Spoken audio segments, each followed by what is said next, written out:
എന്താണെന്ന് വെച്ചോ, നോമ്പായിട്ട് നനച്ചുള്ളിയില്ല. നമ്മുടെ ഈ കുട്ടികൾ മക്കൾ എന്നൊക്കെ പറഞ്ഞാൽ ഇങ്ങോട്ട് വെക്ക്. കുട്ടികൾ മക്കൾ എന്നൊക്കെ പറഞ്ഞാൽ ഒരു റഹ്മത്തും ബർക്കാത്ത അല്ലേ? അല്ലേ? അവര് പറഞ്ഞത് നമ്മൾ കേക്കണ്ടേ? ഞാൻ അപ്പോൾ കുളിപ്പിക്കാൻ വിളിച്ചു, അപ്പോൾ വേണ്ടെന്ന് പറഞ്ഞു. ഞാൻ എന്ത് ചോദിച്ചാലും വേണ്ടെന്ന് പറയട്ടോ. അപ്പൊ കുളിപ്പിച്ചാരാ? വരുന്നില്ലേ?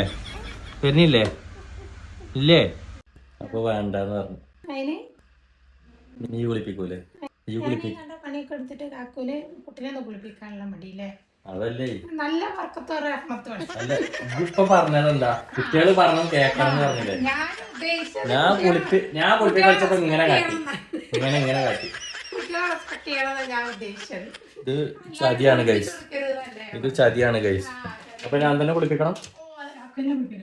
എടി ഇതിന്റെ കൂട്ടത്തിൽ അതുകൊണ്ടാണ് ചെയ്തേ.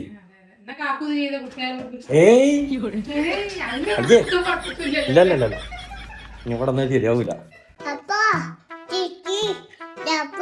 എന്നോടൊക്കെ പടച്ചോൻ ചോദിക്കും.